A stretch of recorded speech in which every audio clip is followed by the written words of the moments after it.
దేవుడు తన జీవితంలో జ్ఞాపకం చేసుకుంటే, అపవాదికి తన జీవితము ఏం చేస్తున్నాడంటే, దేవుడు మీకోసం ఒక వ్యక్తిని చూసావా అని గొప్పగా చెప్పుకోవాలి. ఆమేన్, హల్లెలూయా.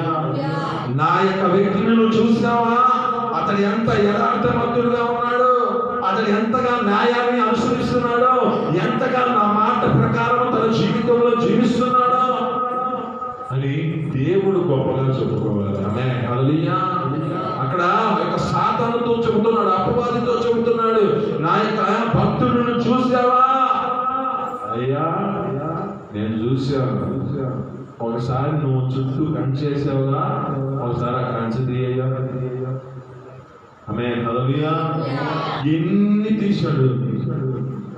మొదట తన జీవితంలో ఉన్న సర్వాన్ని కోల్పోతూ ఉన్నాడు. తర్వాత తన జీవితంలో తన శరీరంలోనికి వచ్చింది. కానీ అయినా అంటున్న మాట, నా విమోచకుడు సజీవుడు. ఆమేన్, హల్లెలూయా.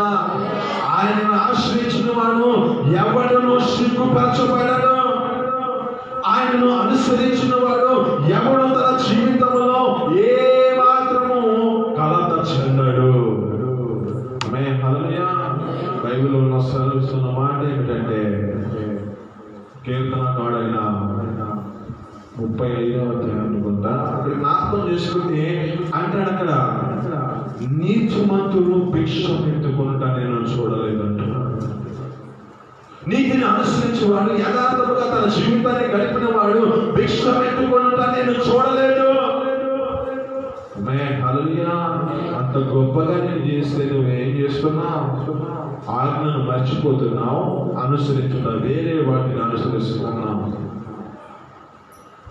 దేవుడు ఆ వంతులు నీకు ఆజ్ఞగా, రూపంగా, నీ యొక్క జీవితంలో మాట ప్రకారంగా నీకు ఇచ్చాడు కదా. ఒక సౌలుకి ఏ విధంగా ఇచ్చాడో, ఒక సౌలు యొక్క జీవితంలో, తన జీవితంలో ఎంతవరకు నడుచుకుంటాడో, తన జీవితాన్ని గడుపుతాడో అని దేవుని యొక్క సన్నిధిలో పరీక్షించవచ్చు. చూస్తేనేమో, అయ్యా నీకోసమేనయ్యా, నీకోసమే కదయ్యా తీసుకొచ్చింది.